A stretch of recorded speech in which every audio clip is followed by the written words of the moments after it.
that's because our system would refuse to do that. Oh, Hi, everybody. It's Shelly Hoffman with Dick Clarke, and we are here for our weekly post Halloween update. And I say post Halloween because what I want to start off with was how cool was your Mickey Mouse shoot that you handed candy out with last Saturday? it was really cool. My wife had come up with the idea, and she sent away for a Mickey Mouse applique, and I put together like a plywood thing that blocked the entire stairway.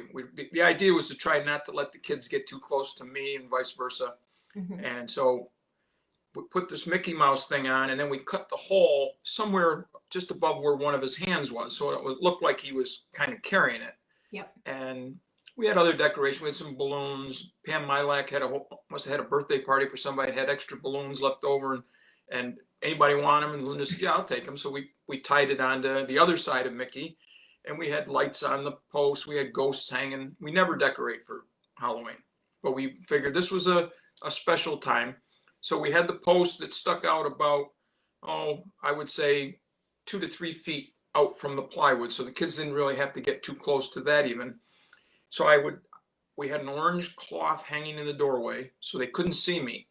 I would look, we have the little side window, so I would kind of look to see if anybody was coming, because you don't want to just stand there for 45 minutes. Yeah. And sometimes you'd hear the kids talking, and I'd look quick. So as they got close, I'd try to, I don't even know how to imitate Mickey Mouse, but I tried. So I went, hey, kids, it's Mickey Mouse. And you'd see them look, and I'd say, trick or treat. And they'd start to say, because they were getting ready to say trick or treat. And I say, oh, you're supposed to say that, not me. And you could hear them kind of chuckling. And so I'd say, put your bag in front of the post. Still doing Mickey Mouse. So no, do it again, please. I have the candy, and I'd shoot it down the pipe, and it would come flying into their bag, and you'd hear them go, that is cool. And then one of the kids was walking away. I had no idea who he was, because we don't have anybody. I don't think there's anybody that age. Looked like maybe a 7, 8-year-old boy, and he went, thanks, Mr. Mayor. And how the heck do you know it was me? I mean, so dad or mom must have said, this is the mayor's house or something. But so many of them were, it's so, you hear one say to the other, that is just so cool. And they go running down, that candy just came out of the pipe. And they tell their parents. And I had a blast. And Linda was playing, she found the Mickey Mouse theme from the old TV show. Okay. So she had it on her phone. So for part of the time she was playing that as they came up, they probably didn't have any idea what it was, because being 7 years old, they might not know the Mickey Mouse theme. But we figured we had 75, 80 kids. Nice.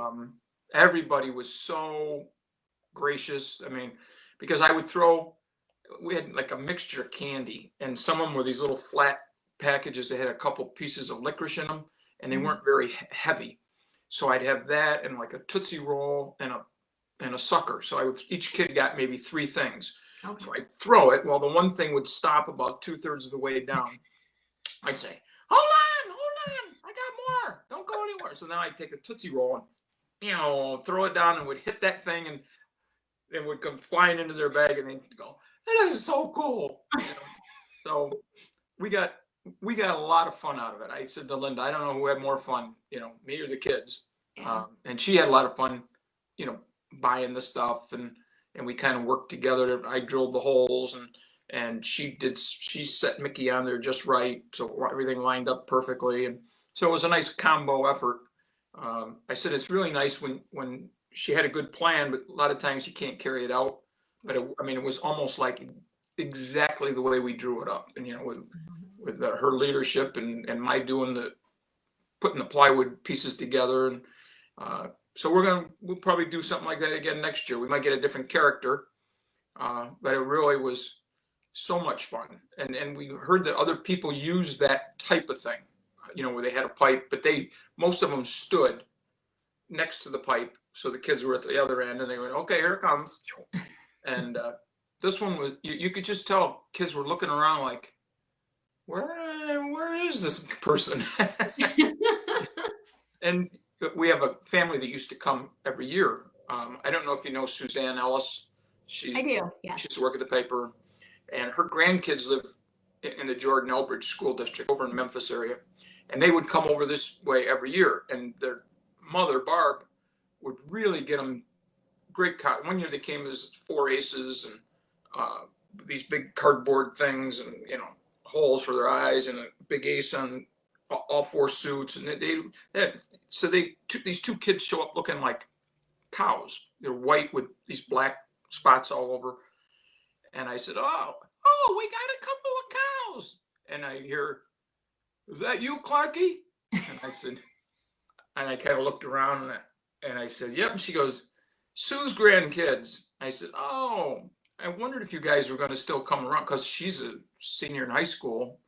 And so I thought maybe they would lose interest, but she probably did it for her brother. And she was pleased that I recognized that they were cows, because somebody thought they looked like Dalmatians. And they didn't care for that. But so we had just a little bit of candy left. I mean, we probably gave away about 85 to 90% of the candy we bought, so that worked out good. Yeah. And it felt good that maybe some kids went home and didn't say, it's too bad Halloween couldn't have been what it used to be, or maybe it was even better than it used to be in some cases. But no great big groups of kids, which is what Chief Leffencheck had asked for. People were looking, and I could see out and look across the street and see people going up and down the street. Looked like they were, being very cautious as they walked along the sides of the road. And so I think overall, talking to Mike, he didn't have any complaints from anybody. Yeah. So yeah, we spoke about it a little bit on Monday, and he said everything seemed to go really well. And some of my friends still have younger kids, and some had neighborhood parties, some just did their street, some it kind of was just looked a little bit different, but kind of the same thing that you did. So it's just nice to hear. Like I told you, I was actually out of town. Unfortunately, I had to go take care of some real estate business somewhere else. But my daughter and her friend were a cow and a chicken. I guess she was a 9-foot chicken. So they got some attention over in the village area. When they didn't get arrested.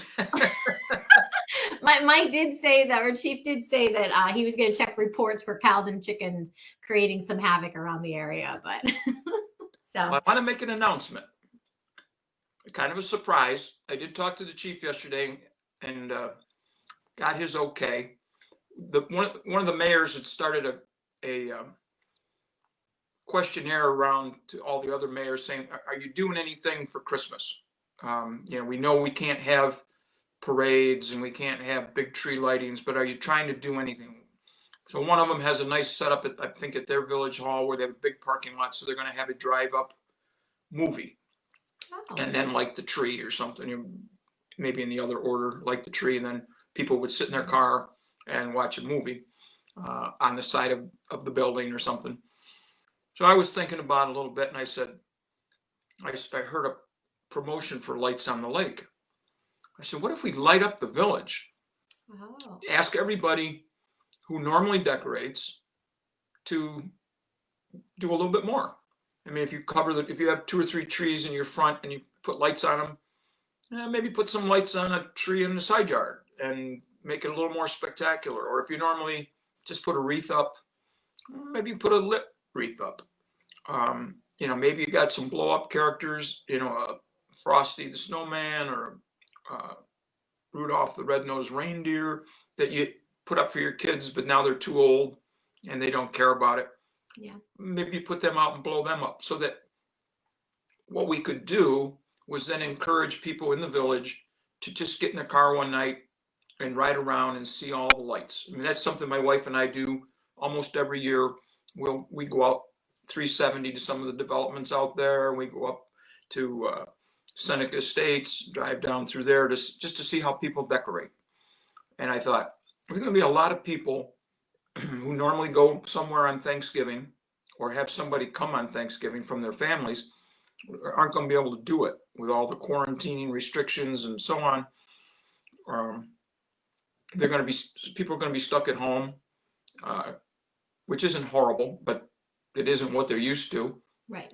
So I thought if we could do something a little extra special, and maybe somebody would like even an older person would think, well, I don't like to drive at night, but around the village, where I can go 20 miles an hour and take a look at some of the Christmas lights. And so I talked to the chief to see if he could see any pitfalls that might say that's not really a good idea. And he said, no, I think it's a great idea. So I haven't got all the details, but I think what I would say is that I would like to see people have their stuff up by the 1st of December. And I'll talk to Pac B so that maybe they will have somebody ride around, somebody drive a car while somebody has a video and go down the street and stop at each house that's got some decorations. And then they're always looking for programming. At this time of year, it's really quiet. So that it might help them with, I think, maybe run an hour of light up the village. And then we could tag on the Christmas tree lighting to the end of it. We will have a Christmas tree. We will light it. We will not announce it to where we can have people show up even if we tell them not to. Yeah.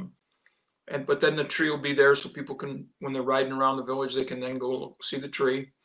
Chuck McAuliffe said that our Christmas lights, they've got them out of mothballs and they're working, getting ready to put them up. The candy canes that are like on River Street, and then the hanging lights that we put on all the telephone poles and stuff in the village. So we're getting ready for that, and we'll have the tree. So we'll have our share of lights to add to the cause. But if everybody, we're going to have something different this year, anyways. In the backyard, we always, have a medium size. I don't get up on the roof and hang things on the upper roof and that type of stuff. But we have lights across the front and bush covered with lights, and we have a manger scene. Oh, nice. And so we're going to have something in the backyard to spice it up.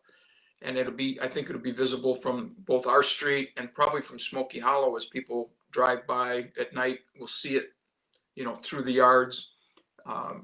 So I just ask people to try to get in the spirit a little bit. And if you don't normally put up lights, if you just throw a string of lights on a bush out front, it'll brighten up somebody's night. It's riding around. And again, you're doing it just to maybe give somebody else a little spark. And so it's not spectacular. I'm not asking people to go out and spend crazy money. I am anticipating that there will be 2 or 3 people who will say, I can be Clark Griswold and really light up my house. If the mayor wants lights, we'll show lights, which would be great. And I'm kind of excited for the possibility that our village would be really lit up, and that the people who are a little down, disappointed they can't see family and stuff, will have a little something to pick them up for a couple hours. And so I'll tell you, I'm going to get something to them, talk to the messenger. I'll announce it at our board meeting tomorrow night. It really doesn't take a whole lot of planning on our part. It just, have at it. If you've been down a couple years as far as decorating, this would be a chance to snap out of the doldrums. Yeah. And Halloween went so well, and we heard lots of comments in our neighborhood, the Candlewick neighborhood group, of people saying kids really had a good time, and that's really important. So we'll see how it goes. People can contact me. Village Hall number 635-3521. Call, leave a message. I'll get back to you if you're not 100% sure what I'm talking about. Maybe we'll end up with like a spot on the village Facebook page where we ask people to go and put their address. So it might be a side street that somebody wouldn't normally turn to go down. It might have the biggest decoration in the whole village. So that way people could go on our site and say, okay, we got to make sure we hit this street because it's really cool. And if somebody's just outside the village, we have the stretches of like Mercer Street and stuff that you're in the village and suddenly you're not, but you can't tell that if you don't know where you are because the houses all look the same. And if you're just outside the village and want to join in the festivities, we'd be happy to know about it. And a couple weeks before Christmas will be kind of fun for people. And, you know, a little bit of snow sometimes adds to the, I hate to even talk about a little bit of snow because I'm not a Scrooge, but you know, I know when people look out and say, "Oh my God, it's like a snow globe out there," and I'll have that night where I look out and say, "That's lovely." Now melt. Get out of here. We've Be seen, gone by morning. yeah. I mean, I've only lived here for 73 years, almost 74 years. I know it's coming, but I was here for the blizzard of '66. I don't need to ever see something like that again. I don't mind. We get a foot of snow. We need it. I mean, I'm smart enough to know it helps kill off mosquitoes and ticks if we get cold. So I understand that, but I don't need snow like next week, a foot of it. By the way, we're going to have like the best weather of the fall. I know. It's going to be 70 a couple days next week, Monday and Tuesday or something like that. So get out of your house and have some fun, people. This is a chance to, you know, to have somebody over and sit in the driveway and, you know, keep some social distancing and have that one last good visit before you can't do it anymore. So let me see what else I have. Okay. Because we do have a few things. The DPW, as I said, they're getting the Christmas lights ready. People will notice that the parks are pretty well cleaned out, you know, of stuff for people to use that isn't permanent. The docks are all in, benches, all the flower pots, everything's in. So it kind of looks a little bleak, Yes. but pretty soon the Christmas lights will be up and that'll make it look better. Let me see. People should notice a lot of trees have been cut down. 9 trees at Mercer Park. They're ash trees that have that emerald stem borer or whatever they are, that they're infected. So we had to have the contractor cut those trees down. Bob Wicks had talked about that for Lysander Park as well.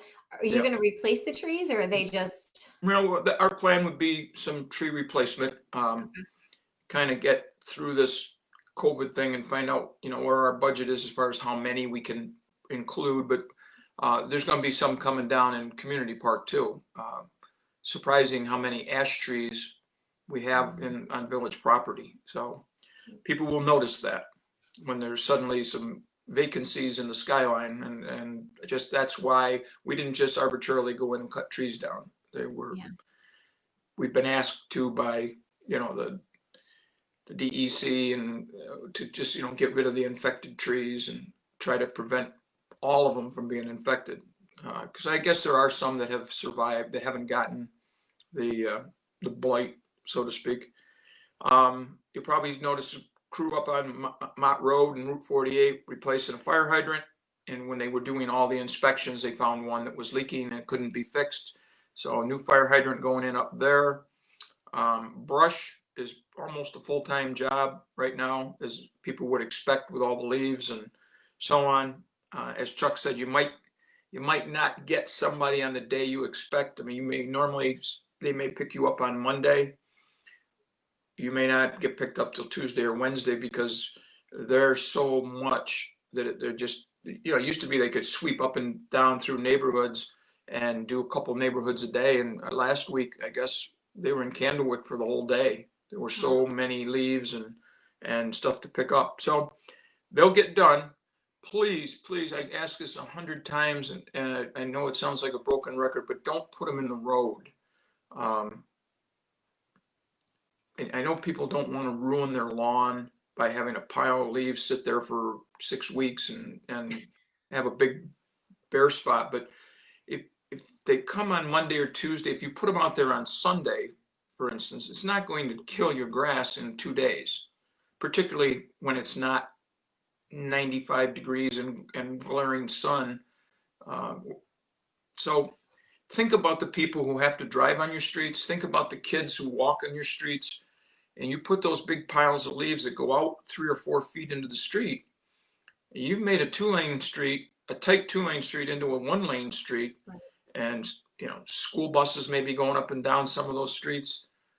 It's a recipe for for disaster if we aren't careful. So just ask Hey, people. I do have a question. So, being a new village resident going through the year, can I put my pumpkins to the side of the road once I'm done with them? Do they take pumpkins or no? What I do I think do with so. them? I've got to be honest with you. I've not thought about that, but I've seen pumpkins in the piles, and they don't go and throw the pumpkins to the side. Okay. I will try to find out and put something in the notes underneath this session to say whether or not they're pretty liberal. Is what they call brush. So if I put my pumpkins out there and they don't take them, I can run out and say, no, I talked to the mayor. The mayor's pretty. No. You can't say that. No, Shelley. All right. You can say it. You can say it. They'll laugh at you. Let's see. I did listen to the police chief the other day. It was very interesting. I was so pleased that he explained all that goes into how it gets determined who handles a case. Because and as he said, we have people that are very capable of doing those investigations. But in the meantime, we have a village to take care of with things going on and overdoses and speeding and DWIs, and if we've got our whole group tied up on an investigation, other things suffer. And we're involved. We contributed to the investigation. I'm sure people think, well, I don't know why we couldn't just do it. Well, he explained it pretty well, and I was glad he took the time to do that. I was also glad to hear that our little officer Rosie is completed a round of treatment. Just keep hoping and praying that we can hear good news one day where the doctors will say she might not have to have a treatment for in the regular time. Maybe we can wait 6 months because she's doing pretty well. So hang in there, Rosie. We're all rooting for you. Also, November 15th, the overnight parking ban goes into effect. Every year, I get a message on the 16th from somebody wanting to know why our police are being so vindictive and going after people, and you try to explain to whoever it is.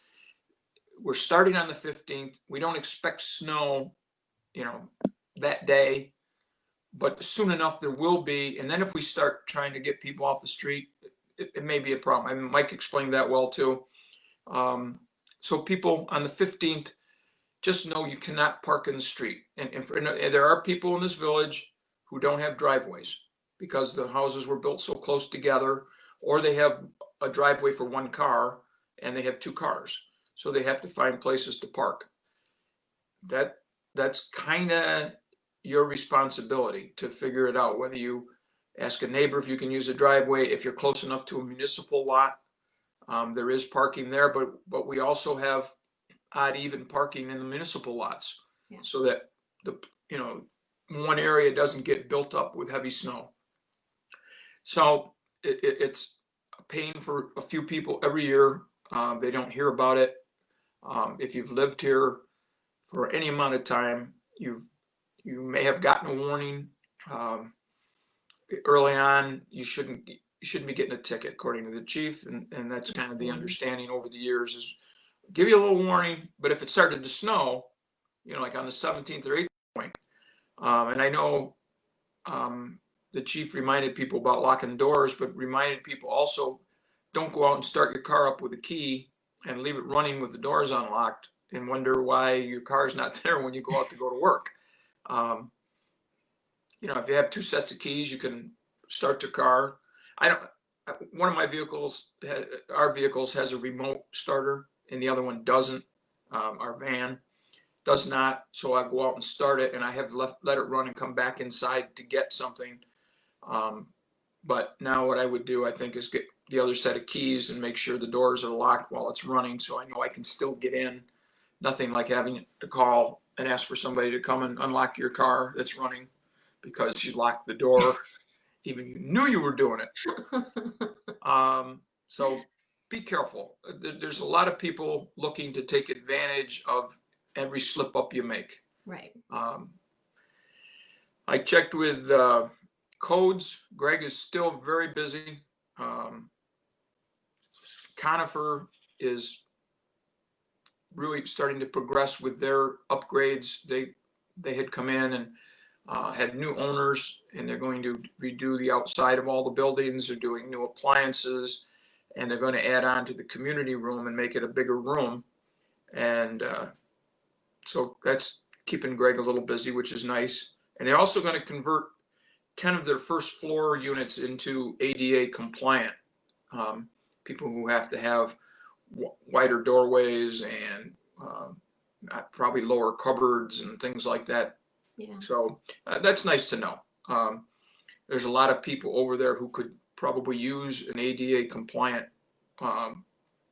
unit and make do with what they have. So this will be a nice upgrade for that little community, which serves a lot of people. I think, if I'm not mistaken, there's 199 units over there. A lot of people living, and it's a nice little area. Their community room is nice. They have lots of events, when you can have them. So nice to see kind of we're going to get spiced up or spruced up a little bit, not spiced up. Canton Woods was a polling site yesterday. I talked to Ruth early afternoon. Said it was really busy. Yeah. And that's what we heard from just about everywhere.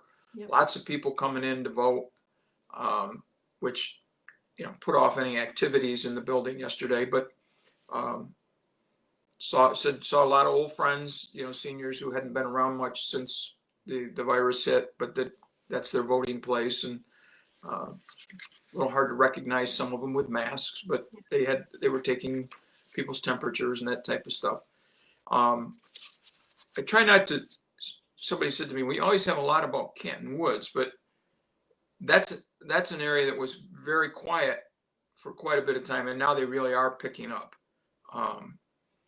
They're a lot of the same stuff as the Tai Chi, the falls prevention, the book club, and the art group. We're outside, now moved inside. If you have any questions on those uses of the building, feel free to call and find out, like if you want to do something with the art group, call over there and they'll set you up with Mike Conway and that type of stuff. You have to remember everything over there is very compliant. Masks worn at all times in the building. You have to sign up in advance. That's key for just about everything. You can't just walk in. They're giving you 15 minutes before the start time if you want to show up early, but no more than 15. And when the event's over, they're expecting that you will leave. They don't want people congregating and hanging out where they can infect each other if they have the infection. You have screening stuff you have to do. Your temperature will be taken. Don't bring in food. You can bring your own drink, just nothing that you can share with anybody. Let me see. I think that's about it. There is bingo is going to start this Friday. Oh, good. At 1:00. Again, it's a very limited number of people can play. Anybody wants to sign up, you have to call ahead and get on the list. And then they're going to have disposable bingo cards, so you can mark them. Or if you don't want to throw them away, you want to use them for the whole day. Then you want to bring your own little chips to put on. People have those little discs that they put on. I don't play. I'm not a big bingo player, but those who do understand that all the different ways that you can mark your cards, and so people are excited to get to play bingo, get out of the house. There has been a question or two about why the center isn't open full speed, and some of it's are going slow, but a lot of it is directed from above us, the county and the state. Particularly with seniors being the vulnerable group. We're trying to do everything we can to get the seniors something to do, but as absolutely safe as possible. And so that means you can't just show up and hang out and, 8 or 10 people sitting at a table talking. That's just not going to happen for a while. They do have a couple of different things that I don't normally mention. thing called Pump Up Your Protein for Seniors. It's a Zoom education session on nutrition. Is from the County Office of Aging. It was suggested to me that if we had somebody who was really an expert with Zoom, might not be bad to someday to do a 10-15 minute session on how it works, because we have some seniors who are very intimidated, and I don't think it's just seniors.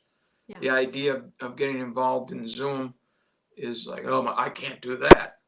But we're doing the down memory lane on Mondays, and we're getting a few people, but there is some thought that maybe other people just look at the idea of signing on Zoom and how that all works as being just way too far out there for them.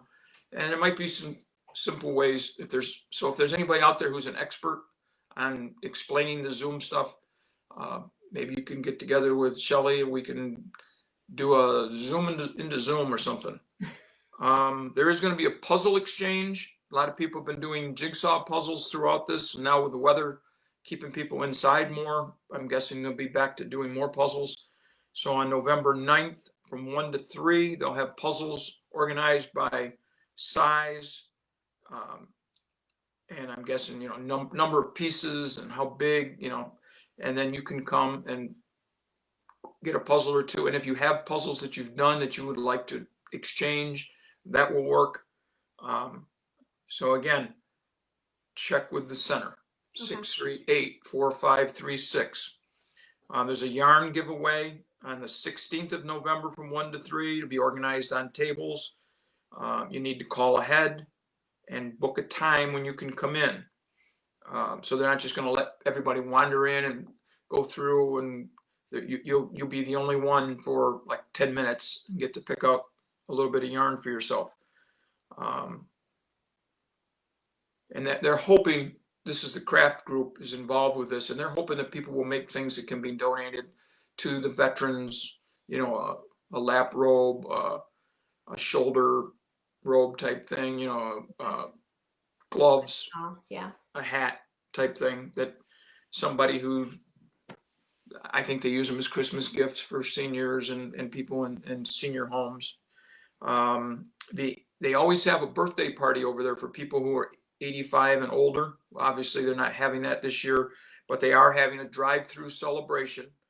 If you're 85 or older, you will come on Monday, November 23rd at 2 o'clock. And I'm guessing that they'll have a little something to give you. So hopefully you'll have a relative or somebody who can bring you over, but call ahead and let them know that you're going to participate. And also this week, I'm guessing Friday is the last day that you can order a meal through the center that will be delivered on Thanksgiving by the rescue mission. Okay. So if you or somebody neighbor, relative that might be alone for Thanksgiving, and certainly not going to cook a turkey, the rescue mission will bring a meal. I think I read that it's not going to be a hot meal. It used to be they would bring you a plate, and I think maybe this year is going to be a frozen meal, because I think they're thinking there's going to be a lot more of them than normal. So please, by Friday, call the center and reserve that for somebody. Nancy Sullivan's still waiting for your calls if you have any problems. And the calendars have been going well. Selling, we're down to under 50 left. If we sell those, then it may be that we start taking orders that you pay for ahead of time, and then we would order them. But I think that's all I have. Oh, Ruth put out a reminder similar to what I had said before, and a phone call, an email, a text, an old-fashioned card or a letter to somebody that's maybe alone, struggling a little bit. This time of year really means a lot. This is a downer time for people who are alone. And if you're a senior, but not even a senior, but you aren't going into a lot of public buildings and you need stamps, Ruth said that if you put a note in your mailbox the postman will help you buy them. So in other words, they'll say, how many you want, leave a check or something tomorrow, and I'll bring you the stamps the next day, type of thing. Yeah. So everybody seems to be trying to do something to help everybody, and that will make it go a lot better for people. If you are struggling and you don't know who to call, if you're a senior, please call the senior center, but you can always call Village Hall, and somebody there will get you to the right person. There is the 211 number, if you're having a little problems with depression. Beeville Express is not working. But they will get you hooked up with Oscar, which is the Onondaga County ride program. Okay. And so if you call Canton Woods, they'll get you hooked up so that you can get a ride to a doctor's appointment, that type of thing. We're going to see more of a need now for those kind of helping things. I think we saw that in March, April, early May, and then when the weather got nice, people could be outside, and you could ask a neighbor, geez, if you're going somewhere, could you stop and pick me up a couple boxes of cereal? Or right. Now again, you're stuck inside, you don't see the neighbors. So don't just sit there. Make a phone call. Call 911 if there's an issue that the police can help you with. 211 if there's an emotional, mental type thing. Call Canton Woods. Call the Village Hall. We'll all find ways to get you what you need. So I think that's about all I have. Well, the only thing that I wanted to mention for anybody that's watching, if you are on Facebook, is I don't know if you've seen, but the Shacksboro Museum is putting on videos about the history of Baldwinsville, and I think they're pretty interesting. I try and share them on my page when I catch them, but there seems to be a lot of interest in the history of the village between a Facebook page that I believe you invited me to, the Beeville Memories. You're doing down memory lane, but I have been wanting Shacksboro Museum to open just so I can get pieces of Beeville history, to purchase. Mm-hmm. And I understand why they can't open. Same reason, a lot of other things are going on. But I thought it was interesting that they took to Facebook and they're making videos. So if anybody's on Facebook and you're looking for some Beeville history, you should like their page or at least follow their page for a little bit. But I think that's great information that they're doing, and kudos for them for getting it out there. Staying alive, right, in COVID. Yeah, and if you want to buy something, if there's something that like a book, history book, or like this past Christmas, I got a Baldwinsville hat that shows like the canal on it, and it's really cool. If you were to call them, I would guess that they would probably set up a way where somebody would be there, and you could, they'd come to the door and hand you what you were looking for, and you hand them the money. And I don't want to speak out of turn, but I'm guessing there's definitely online shopping. I'm so old school. Like my children make fun of me all the time, but I want to walk in. Mm-hmm. I want to touch it. You're one of those, huh? I'm one of those people, yes. I'm a Barnes & Noble, buy the book, don't read it online. But like I said, that's probably, during everything else that's had restrictions, that's the one part of Baldwinsville that I'm itching to open, so I can be a part of it. So when I saw that online, what they were doing, and it's just another piece of our community that's thinking outside the box and doing something a little bit different to stay top of mind. So I just wanted to give them, some credit for what they were doing. Well, I do notice that when somebody posts an old picture, there's 40 or 50 comments. So people enjoy. There was one of the Newcombs posted a picture of a parade, and it was a red and white grocery store. And I couldn't quite picture where it was. Eventually, I realized it's right across the street from the deli, that first building where the nail salon is now. Yep. But at the time, I couldn't picture, and the parade was going, like if you were standing at the deli, the parade was going to the left towards the Four Corners. So I thought, we moved here in 58. I don't remember the parade. And it must have started at Mercer Park and come up like Charlotte Street or I don't remember. But I said, we moved here in 58 and lived half a block away. The red and white wasn't there then. And somebody said, no, there were two of them. One was where the Canal Walk Cafe is now. That was a red and white. Harris is red and white. And this one that was in the picture was John Salisbury's family owned. And boy, people were all over that, trying to guess where it was. They had it. Most people actually had it a building or two down, like where the Book Nook used to be, where the coffee shop was before where it is now, in that building. It was actually on the corner right by the old post office. As you turn down River Street, is that first building on the left. So, anytime anybody throws stuff on there, one of the Newcombs threw a picture of 5 kids and their bicycles down on Curtis Ave, and everybody was guessing who they were. And, and most of them had 2 or 3 out of the 5 right, at least. And, so you're right. And it maybe what I'll try to do is on our page on the village website, share that Shacksboro is posting old stuff on their site, so that because I don't think people even know they have a Facebook site.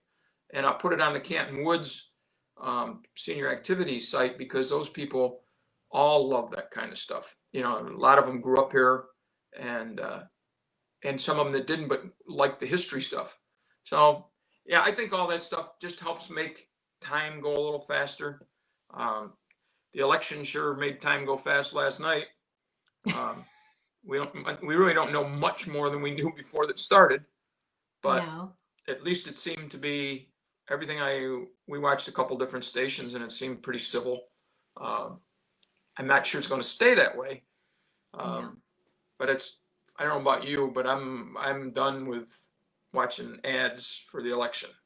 So I don't have cable. I'm also one of those people.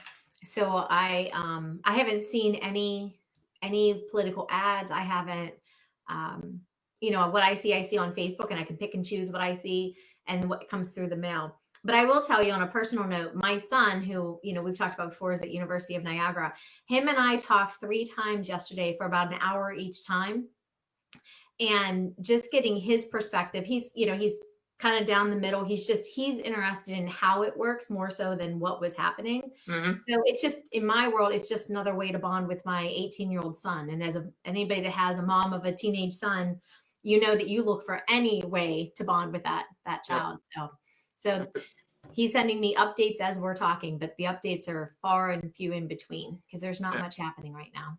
So, well, it's good. Nice that there was something that got you guys together. That and the Steelers. Those. And I know you're. Well, hey, I know that you are close with your kids. So it's got to be hard when one of them's away from you and you don't hear from them for a day or two. So when you get a chance 3 times in a day to communicate, I'm sure it's pretty exciting.